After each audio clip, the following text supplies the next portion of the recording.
Hey, it's John Lee Dumas of EO Fire, and it's The Entrepreneurial You, the show for dedicated and passionate Caribbean entrepreneurs seeking daily inspiration, brought to you by author, speaker, and award-winning entrepreneur Heneka Watkis-Porter. You must be prepared to ignite.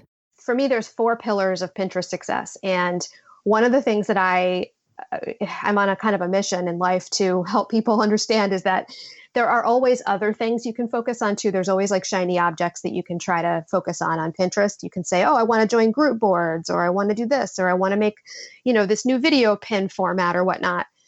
But most of my people are just starting with their Pinterest strategy. So I always try to bring it back to the things that we know work and the things that we know are going to give you ROI. So keywords is one of them. And then the second one is visuals. So it is a visual platform. So creating pins, which is that graphic that some of you may have seen if you're out there listening and you've been on Pinterest before, creating pins that do the right thing. So there's really 2 jobs of your pin. One of them is to stop the scroll. And so that's really to get the person's attention, right? To get the right person's attention, because you're scrolling through Pinterest, just like you might be scrolling through a social media feed. You need to get them to stop and pay attention, first of all, right? And then the next job of the pin is to get that person to actually click through the pin to head over to your website and consume the piece of content and take that next step with you.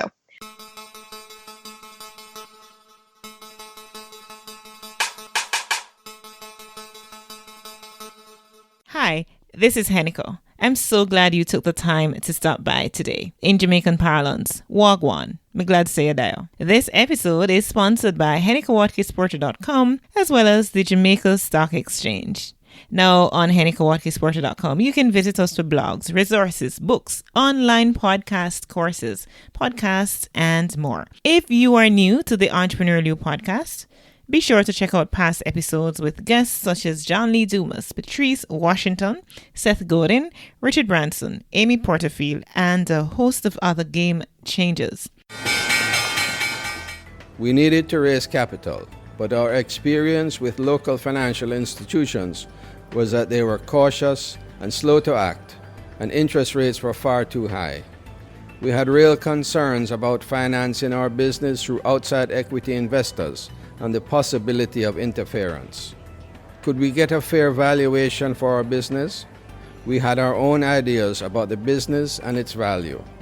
Should I go the traditional route of bank financing, or should I try the Jamaica Stock Exchange? So we made a call and experienced transformation of our business through conversations. I'm John Mafood, CEO of Jamaican Teas, and we're listed on the Jamaica Stock Exchange. Give us a call today at 876-967-3271 to begin your transformation through conversation. We want to see your company listed on the Jamaica Stock Exchange.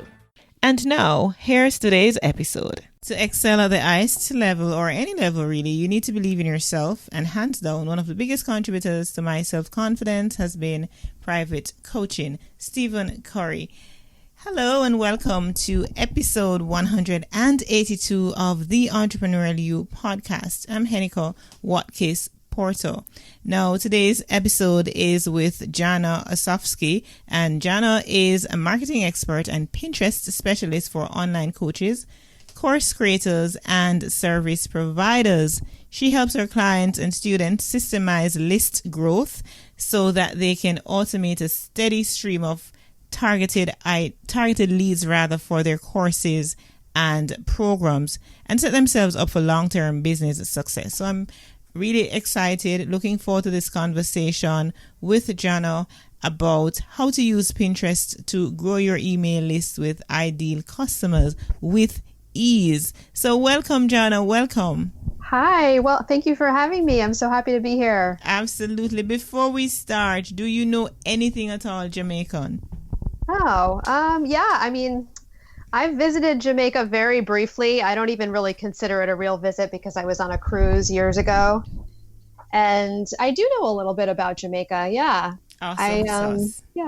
I had always wanted, when we were actually visiting on the cruise, I had wanted to try to find the site where Ian Fleming wrote the Bond novel. Yes. But I wasn't able to make that happen when we were there. So if I ever visit again, that's my plan. I'd like to do that. Oh, absolutely. Absolutely. Oh, great. I'm glad that at least you got to visit. So Yeah, well, briefly. All right. How to use Pinterest to grow your email list with ideal customers with ease. That's what we're talking about today.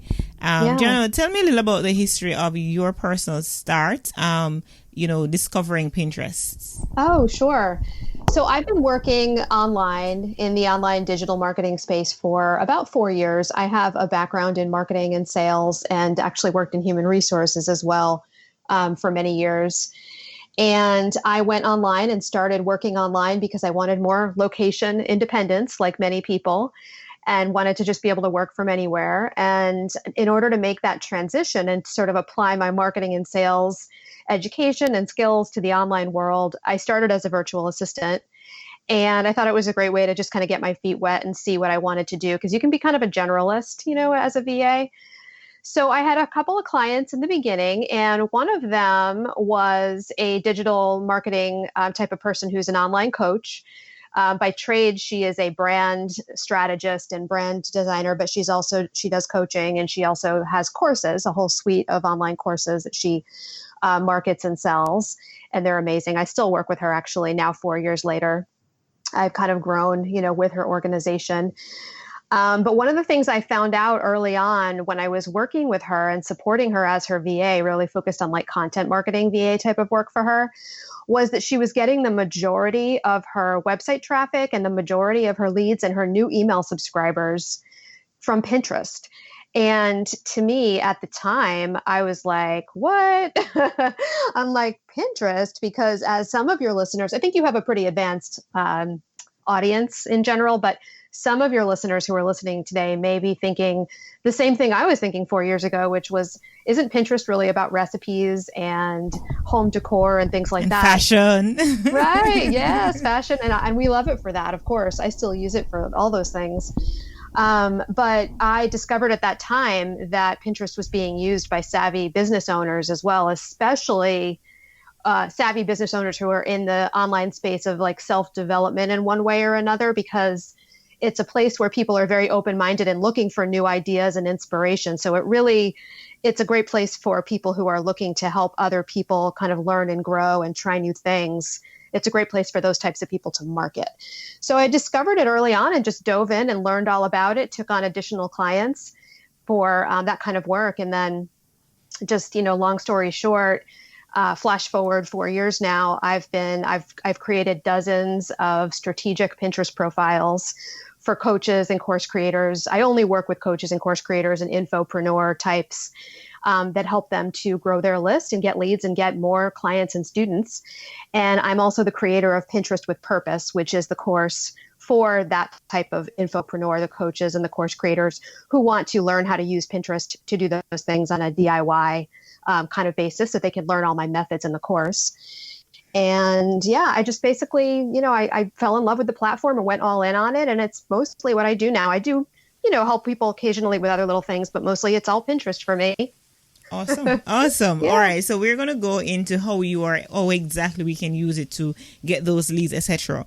But before I do that, I'd love us to just get into a little overview about Pinterest. I mean, Instagram, we know, Facebook, we know, Twitter, we know, and perhaps LinkedIn, and there are a myriad of other social media platforms. But when it comes on to Pinterest, as you rightfully say, that, a lot of people think it's just for fashion and recipes and all of that. I'd love you to give a little overview of Pinterest, right? So our listeners can get a better understanding. Yeah, absolutely. I always find with any audience that there are some people who are using it for their personal use. There are some people who are starting to use it for business.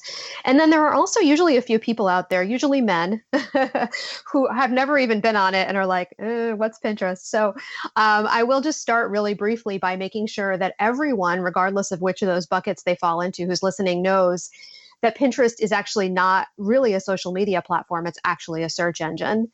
And although it's beautiful and it's inspiring, it's visually inspiring in the same ways that Instagram is and that type of thing, it's actually a lot more like Google than it is like social media, like Facebook or Instagram or LinkedIn. Interesting.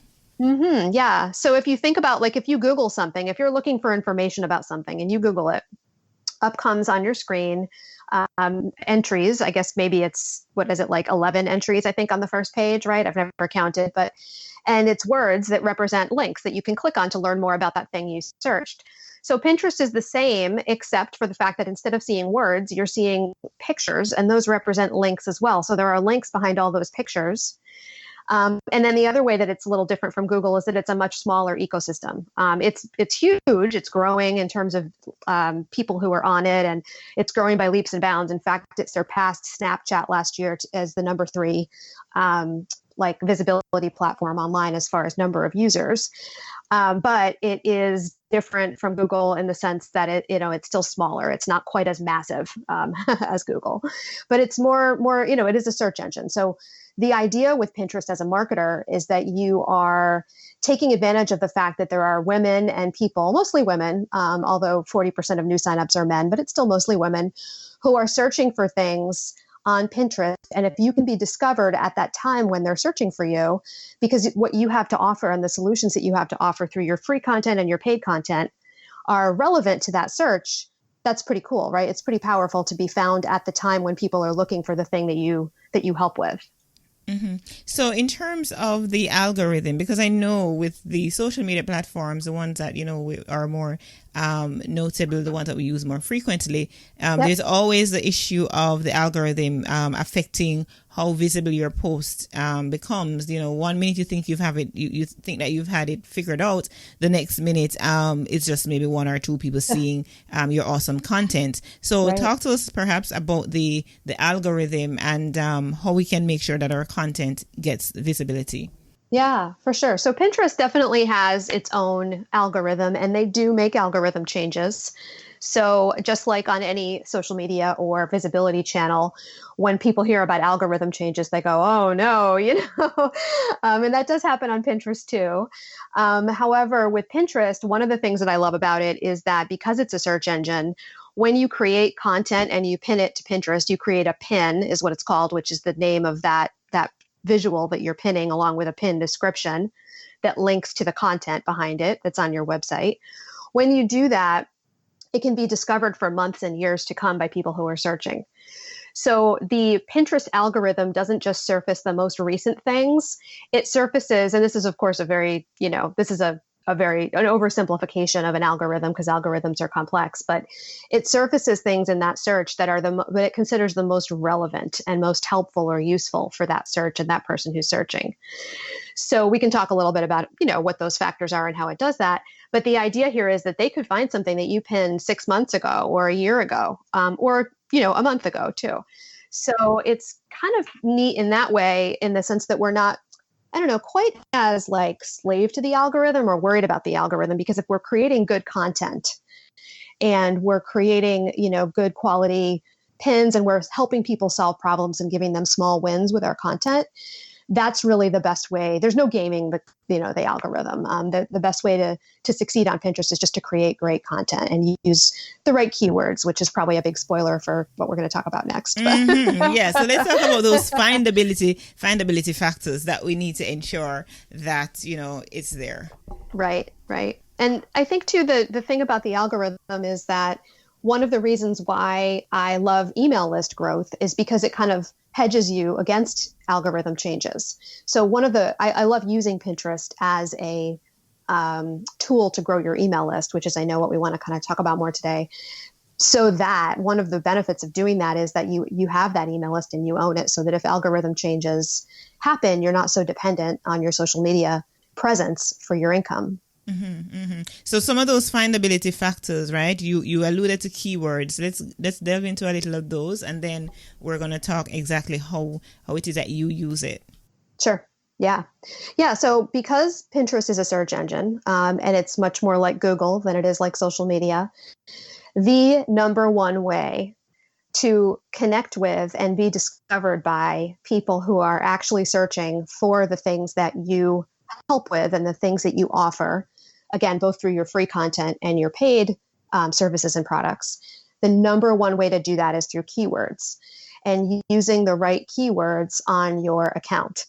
And ironically, it's also pretty much what I see as the biggest, it the biggest mistake that I see coaches and service providers and consultants, course creator types, podcasters as well, use when they approach Pinterest, if they don't approach it with like a search engine, the biggest mistake I see them make is to kind of gloss over keywords and not really pay as much attention to them, or not invest as much time in finding the right ones as they could. And then that's generally speaking that, what's going to, if you don't take that time and step back and do that, it's hard to be successful regardless of how much time and attention you pay to the other aspects of succeeding on the platform, I guess is what I'm trying to say. So keywords are key is what is, is the bottom line.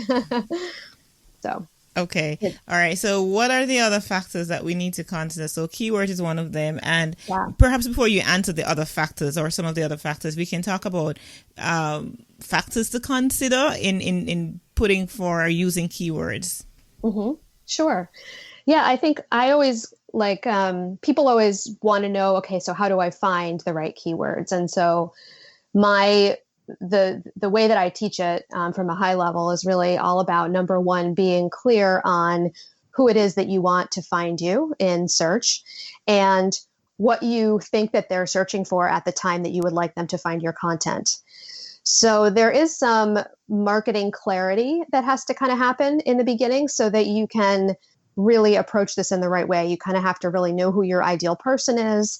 And you also, I think it's really helpful to know at that stage, like where she or he is in terms of their solution and problem awareness. Because sometimes people think that people are searching for a certain thing that they help with, when in fact they're really searching for something else that's more the symptom that they're experiencing or the problem that they want to solve. So the first thing is getting really clear on what it is that person's searching at the time you want them to find your stuff. And then it's a question of really brainstorming those things and then validating them by doing some keyword research in the Pinterest tool. And then you take those keywords that you validated and you add them to your profile in 6 different places.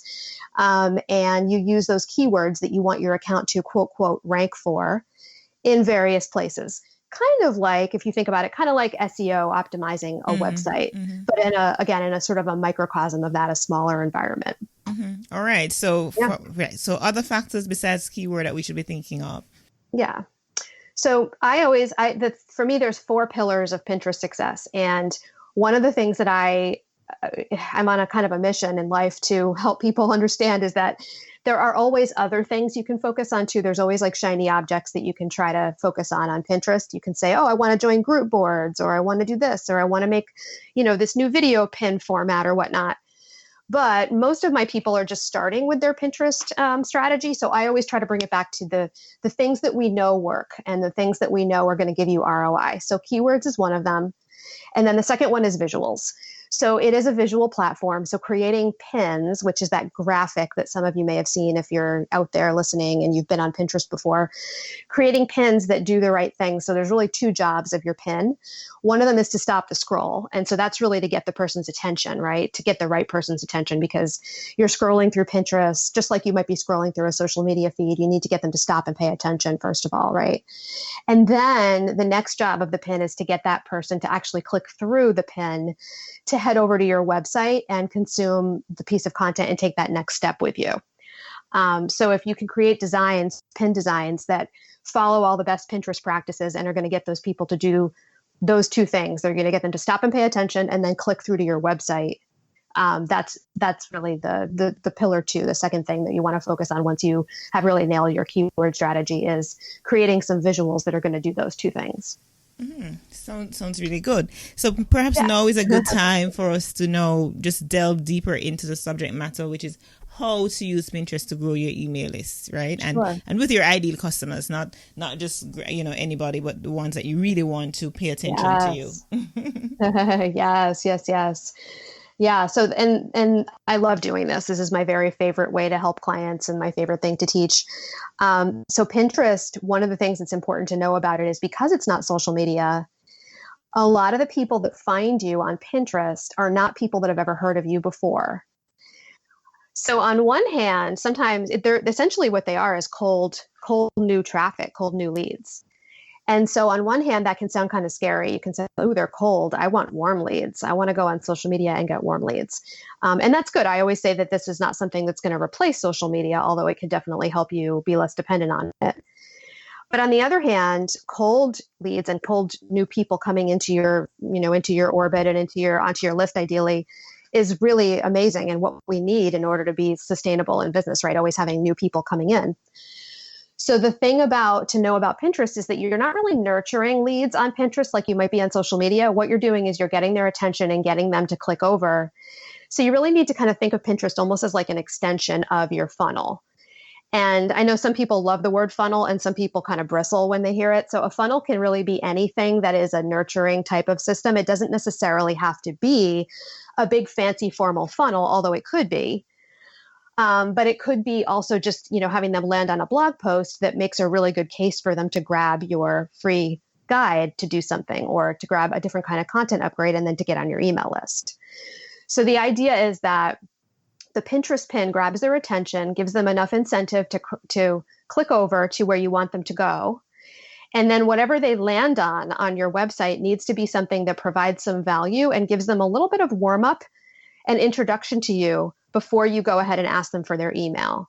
So for a lot of people, that'll be their long form content. So it could be your podcast show notes. It could be a blog post.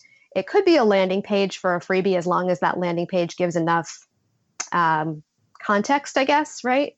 So that they're not just landing somewhere and you're saying, put your name and email here. Like you have to explain why they would want to put their email name, their email and name here, type of thing.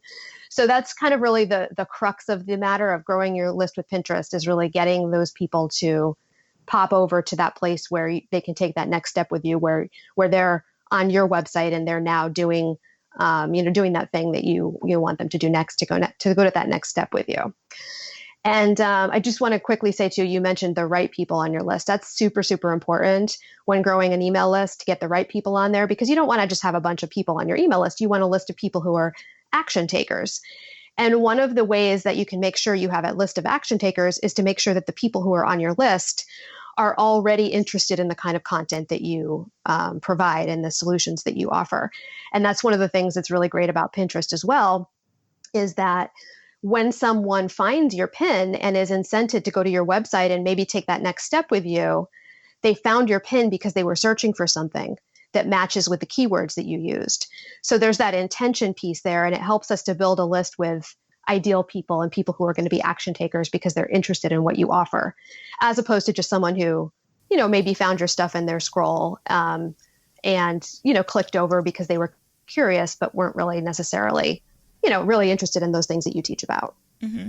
Based on what you've seen, Jana, in terms of the conversion rate, like persons who've actually found you from Pinterest and eventually their leads and eventually turn into your customers, your clients, whatever. What is a typical conversion rate, just to manage expectations? Yeah. So there's a couple things that happen with that. Number one, you can track your conversion rates very, very closely using a newish tool, basically called UTM codes.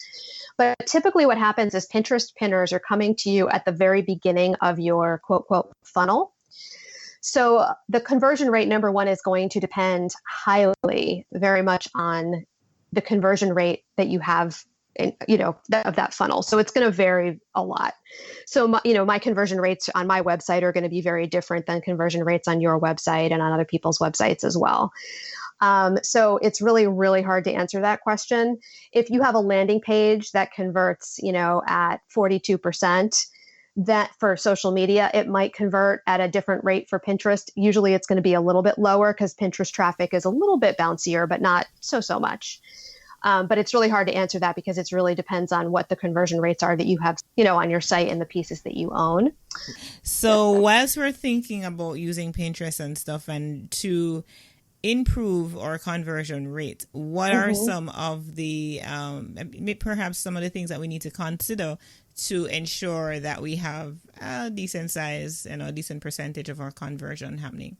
Absolutely. I think that the biggest thing is to remember that Pinterest pinners don't know you yet.